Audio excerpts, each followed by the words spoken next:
of Law. We are your hosts, Rose, Angelica, Sarah, and today we are diving into a major shift happening in courtrooms in the United States, the integration of artificial intelligence into criminal trial procedures. We are talking about AI on the bench, AI in evidence, and even AI in appeals and other functions. The possibilities and what the new technology can bring is exciting, but they come with serious questions and consequences that need to be addressed, including its current abilities and accuracy, as well as the biases and inequalities it poses in our criminal justice system. Now let's break it down for y'all. in recent years, artificial intelligence has gone from sci-fi to real life. It is already transforming everyday experiences, but now it is also working its way into our justice systems and into the courtrooms. From helping judges make decisions, to analyzing forensic evidence, to managing courtroom procedures, AI is already playing a role. But here's the catch. While AI can boost efficiency and offer new insights, it also brings big risks. We're talking about fairness, accuracy, transparency, and the basic rights at the core of the criminal justice system. So how exactly is AI being used in court? And what rules need to be in place to keep the system fair? Is this a question of needing more government control? And what ethical considerations do we need to understand to integrate an AI system that reduces systematic racism that currently exists in our criminal justice system today? Today, we are joined by an Assistant State Attorney, Mrs. Hall, and she will be discussing her experiences with AI in the courtroom and how she thinks AI will continue to evolve in our legal system. Do you want to tell us a little bit about yourself? Yeah, I'm Julia Hall. I'm a prosecutor, assistant state's attorney here in Prince George's County, Maryland, where University of Maryland is. That's in our jurisdiction. I have handled all sorts of cases throughout my career. I've been a prosecutor about 9 years, but I primarily handle now in the Special Victims and Family Violence Unit. So I handle homicides, typically that are familial homicides, so if someone murders someone in their family, a baby, or intimate partner. So, and I also handle domestic violence, assault cases, and all sexual crimes, so sexual crimes against children and rapes and other sexual crimes against adults. I guess we'll dive right into the questions. As an attorney, what do you think are like the biggest ethical challenges that you can see happening with AI potentially being used in the courtrooms in the future? I think everyone's concern would probably be authentication, right? So when you are in trial, you have certain hurdles you have to prove in order to admit evidence, whether that be a photograph, a picture, a video, a diagram, any physical exhibit. And besides the fact that it can't be hearsay or unreliable, any of those things, the main thing that you first have to prove is authentication. Some things are self-authenticated. For instance, we put in 911 calls all the time that people make. When we collect the official copy of that 911 call and provide it in discovery before trial to defense, we provide it with a certification that says, I'm a custodian of records for the police department, this is the actual 911 call, whatever. So it's self-authenticated. Other things, for example, maybe photographs, you can admit through witnesses, and that witness just has to have personal knowledge that it is. So everything we try to put into evidence, we have to somehow say, this is what we purport it to be. So I think the concern that people are going to have, and the concern I would have, even though I haven't seen it so much yet, would especially be maybe photographs, videos, and I think even now, with the way that they can access people's voices and make, perhaps statements, audio statements, things like that. You see it now where they're creating songs, they'll take Taylor Swift's voice and make it sound like a song that's not really hers. I think it's going to create a major issue with the possibility that someone could allege something exists, it's not real. It would be hard to authenticate, but it would be hard if someone's, perhaps a civilian is saying, hey, someone left me this voicemail and bringing it to us. For instance, you may not see it in homicides as much, in domestic violence cases, and sometimes in our sex assault cases where it has to do with maybe someone who was dating and then there was an unconsensual or a date rape, for instance. A lot of the evidence that comes to us and that we use are going to be voicemails people leave for each other, screenshots. We use a lot of text messages of screenshots between parties and cases. photos that people take of their injuries right after. And this is not to discredit any witness I've ever met with, worked with at all. I'm just thinking, in theory, the types of evidence that I see for the cases I handle, those are things that, based on my limited knowledge of AI, I think are things that could be created using AI and passed off as being truthful. That's not to disparage any domestic violence victims or sexual crimes victims, or to say that people are liars. But if you were to find a situation where someone wanted to create something, I think there are certain types of cases where there's not, as much police investigation because these crimes happen in private, or, so there's maybe not going to be surveillance from the local store. For instance, University of Maryland, your guys' campus has fantastic surveillance video everywhere. We use it in so many cases. It's fantastic. Crimes that happen within the home, so maybe a lot more sexual crimes, domestic violence crimes, don't have those things, right? And a lot of the times that we have to use for that are live witness testimony about what happened, and or text messages, phone logs, voicemails, videos. People will record videos of themselves, sending it to each other, Instagram live videos, things like that. So I think videos, photos, voicemails, those things are all going to be susceptible to being altered or completely fabricated as the technology either improves and or becomes more widely available to anybody.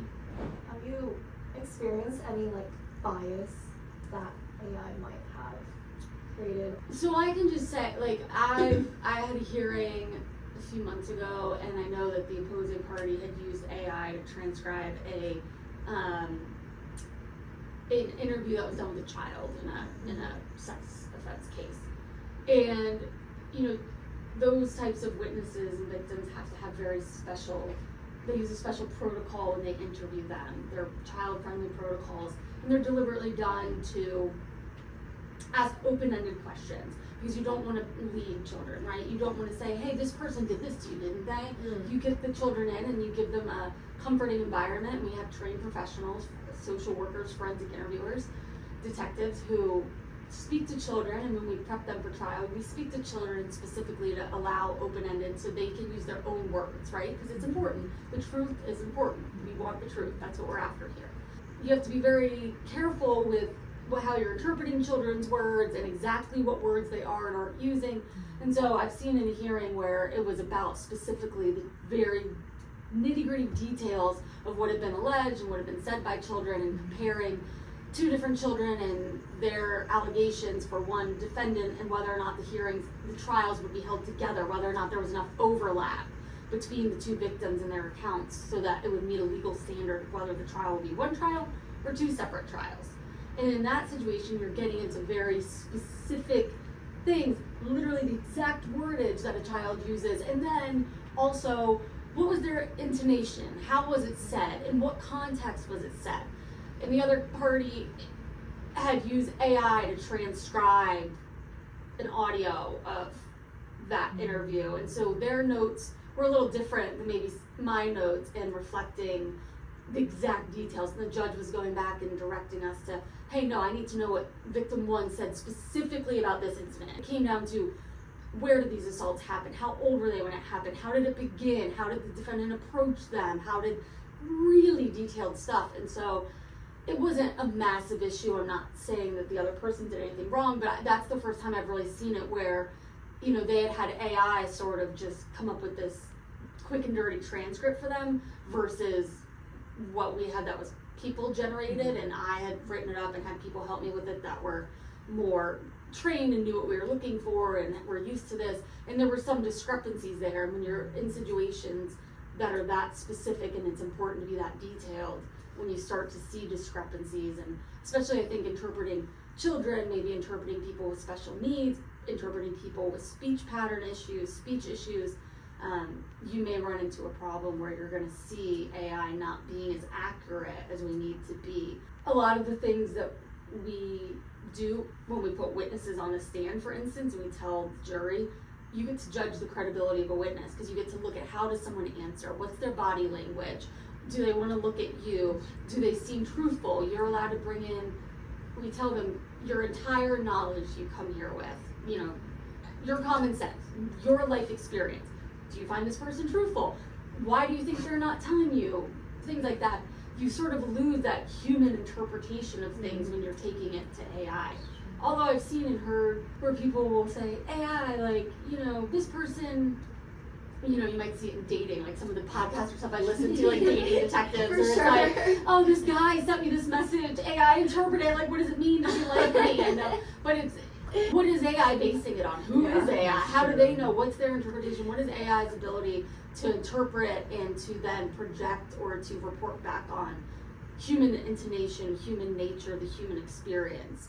So I think in the trial prep, in the hearing prep, and then in the hearings I've seen it used, my concern is that it loses some of that human nature aspect, and at the end of the day, all courts really, but especially here in the criminal court, a lot of things really come down to what the interpretation of something was and human nature and its intricacies.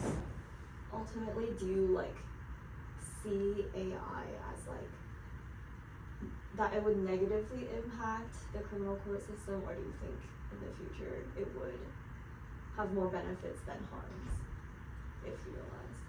This is such a Black Mirror, right? I think it has the ability to be so helpful.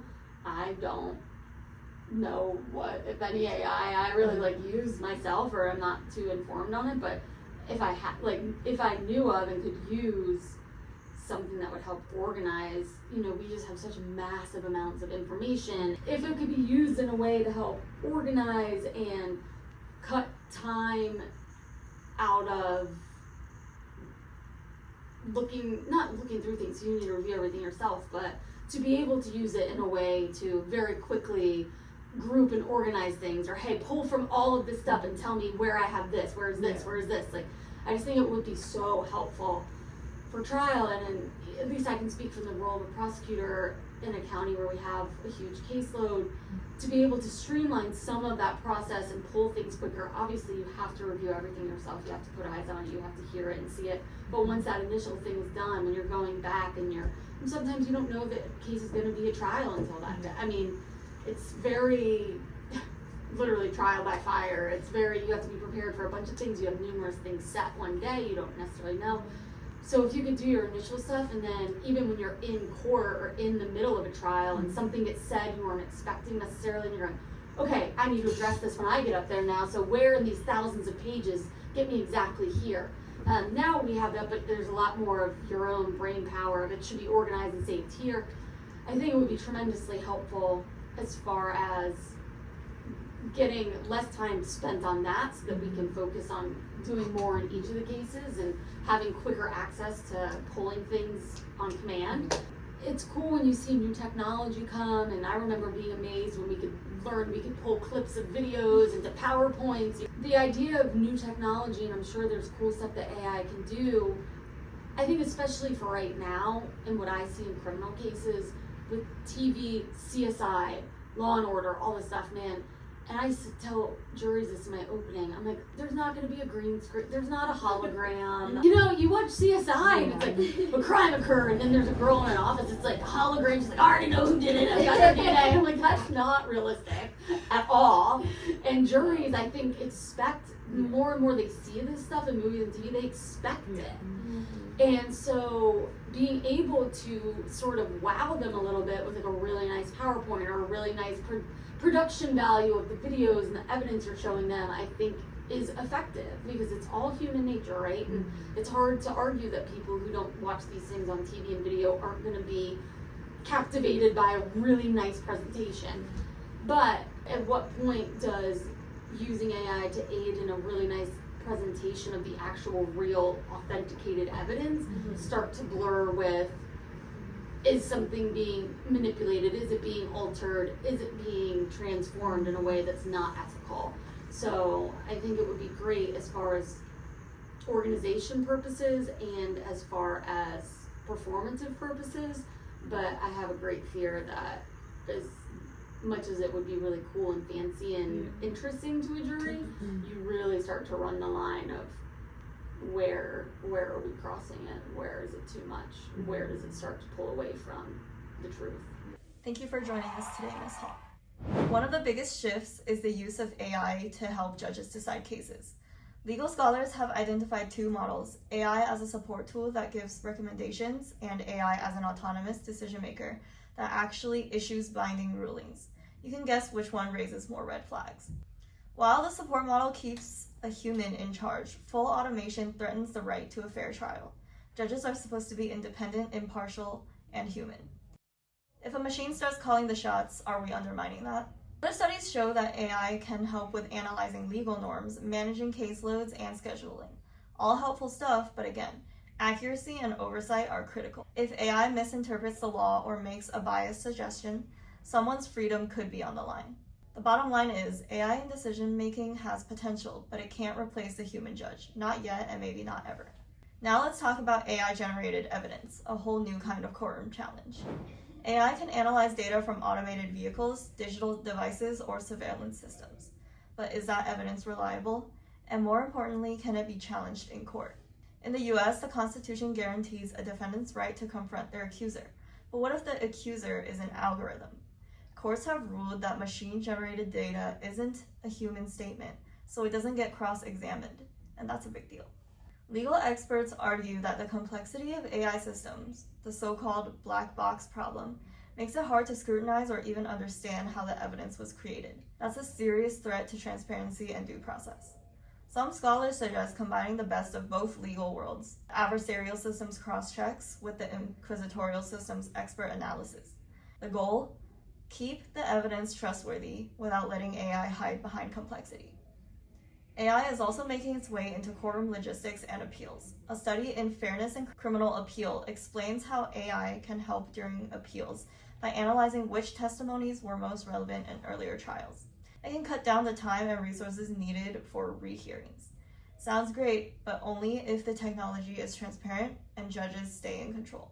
AI also assists in forensic investigations, analyzing patterns in crime scene data. This has major potential for speeding up investigations and improving accuracy. But again, bias, error, and ethical concerns must be addressed. Experts stress that any AI used in the justice system must meet legal and evidentiary standards. Now let's discuss AI accuracy and its current technology development and limitations. When discussing AI accuracy concerns, it is important to understand how to best integrate AI into criminal justice trials so that it promotes justice, efficiency, and effectiveness. This can eliminate any biases that might exist during the investigation pretrial process.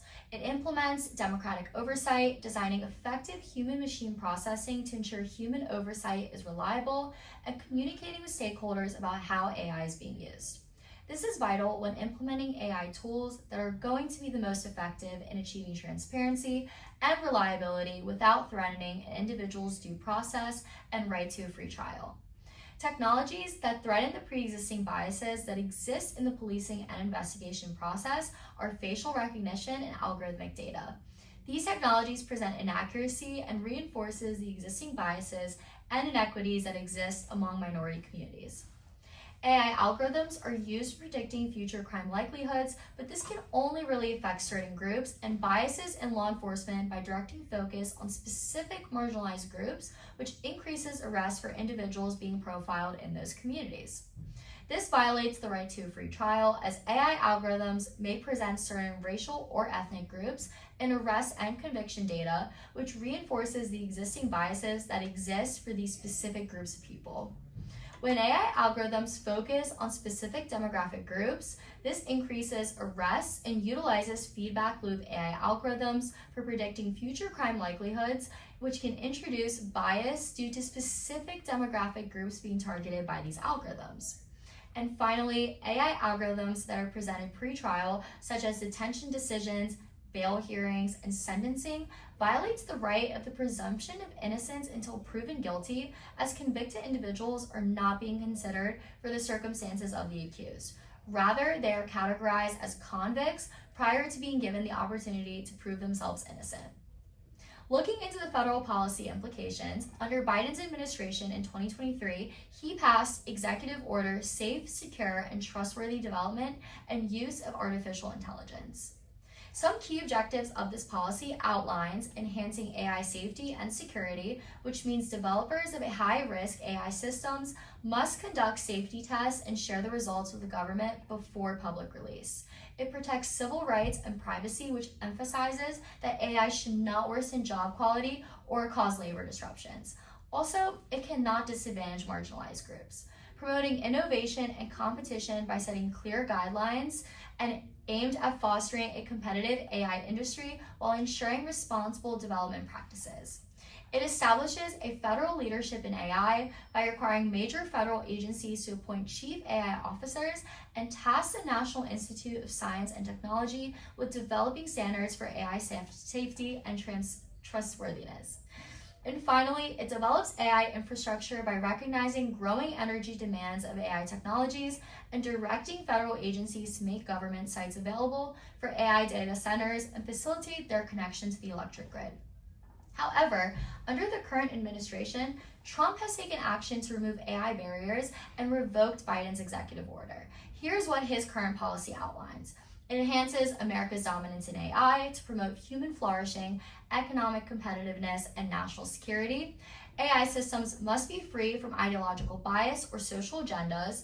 The AI Action Plan will sustain and enhance America's dominance, led by the National Security Advisor, AI, Crypto, and SAR, and Assistant President for Science and Technology. It directs a revision and reissue of the OMB AI memoranda to agencies to ensure that AI harmful barriers to America's leadership are eliminated. Under Maryland's policy, Rule 301.1, Competency and Rule, an attorney shall provide competent representation to a client. This requires legal knowledge, skill, thoroughness, and preparation necessary for the representation. If lawyers decide to use AI in their practice, they need to understand the capabilities and limitations of the tools that AI offers. Attorneys should review all work products produced by AI to ensure its accuracy and relevance to the legal issue. So a lawyer has to know what they're doing. Think of it like this. If you're hiring someone to fix your car and they pull out a YouTube video called How to Change a Transmission in 5 Easy Steps, run. If lawyers use AI, they better know its powers and its weak spots. Like, yeah, AI can draft a motion, but it also told someone once a fake case from Waffle House v. Pancake City. So double check. Under Rule 301.2, Scope of Representation and Allocation of Authority between Client and Attorney, this requires a lawyer to consult with a client about accomplishing the client's objectives, and this representation may be invoked if a lawyer decides to use AI. They must consult with the clients before using AI in the representation. This includes adding language in their legal services, agreements that AI will be used in services. The language should explain the potential risks and benefits associated with AI use to ensure that informed consent between the attorney and the client is present. Lawyers need to talk to you before using AI. It's not like sneaking tofu into mac and cheese and hoping no one notices. You gotta tell the client, hey, I might use AI with your case. Here's the good, here's the bad, and here's the terminator level risks. Basically, no sneaky theory in the courtroom unless the client's cool with it. And under Rule 301.6, Confidentiality of Information, an attorney shall not reveal information relating to representation of a client unless the client gives informed consent. Attorneys must ensure that AI tools do not compromise client data. This includes verifying the security of third-party AI providers by conducting reference checks on potential AI vendors, examining their security protocols, and consulting with cybersecurity professionals to ensure confidentiality agreements are in place. Lawyers can't just spill your secrets. If you ever tell your lawyer you robbed a vending machine in 2012, they can't feed that into Skynet without checking the AI is secure. They need to vet their tech. No sketchy free trial chatbots that leak data.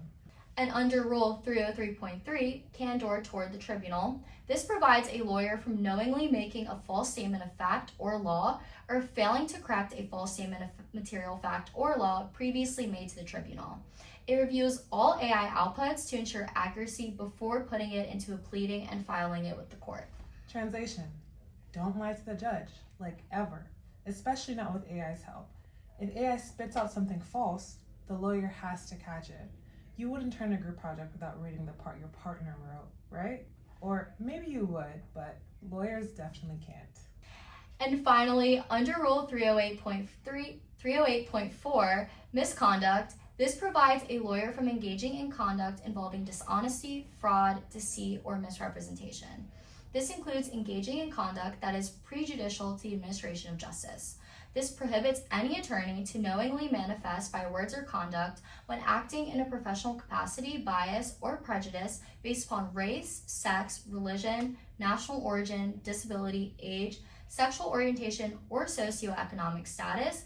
That legitimate advocacy is not a violation of this section. Lawyers can't be shady.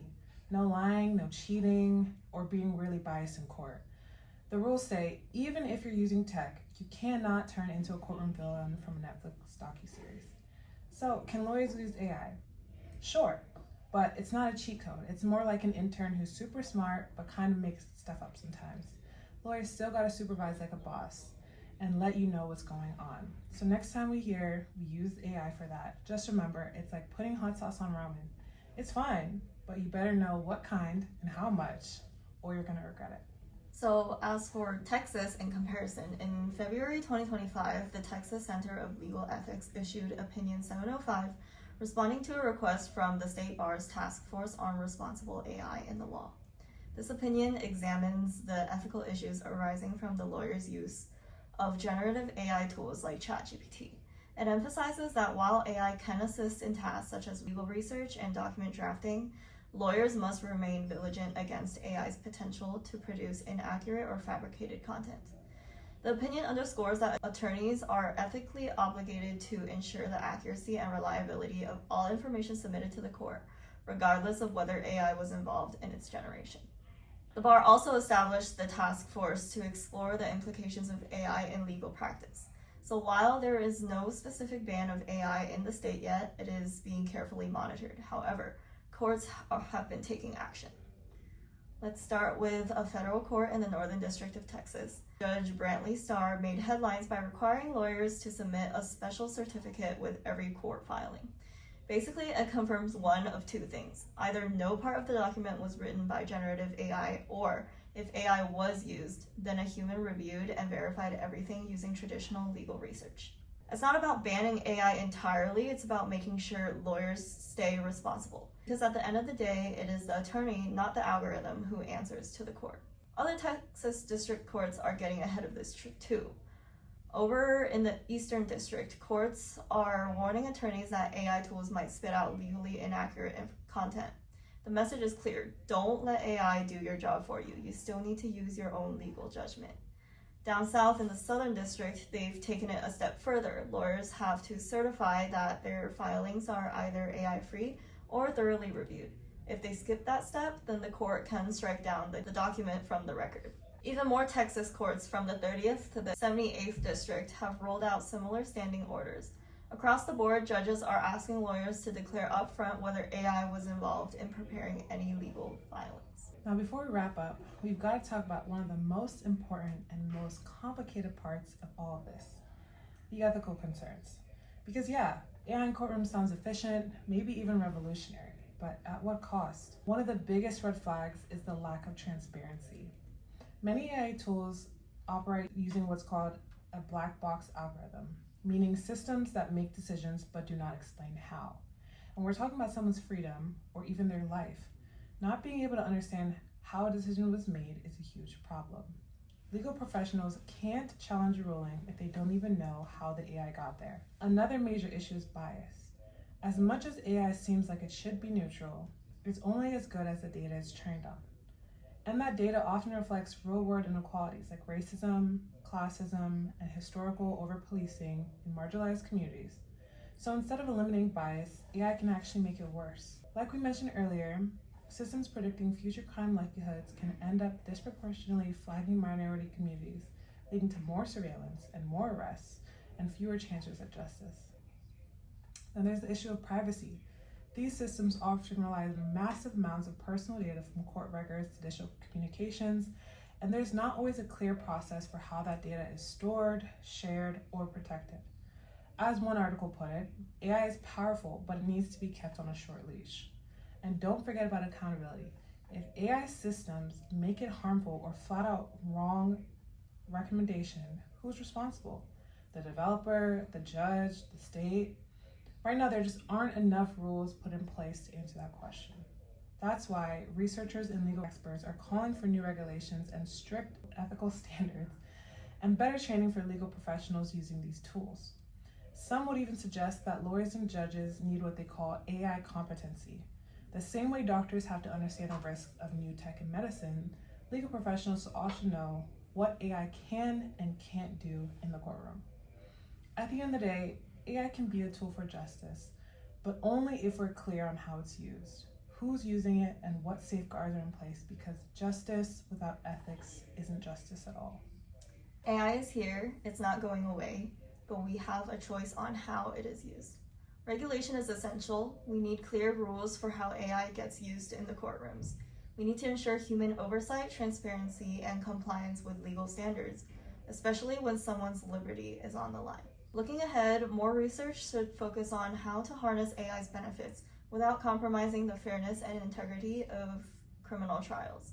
That means developing legal frameworks and technical standards that protect fundamental rights. So what do you think? Is AI the future of fairer, faster justice, or is it a threat to our most basic rights? Thank you for tuning in to Code of Law. We are Rose. Angelica. And Tara? And we hope to catch you next time as we continue exploring the evolving intersection of justice and technology.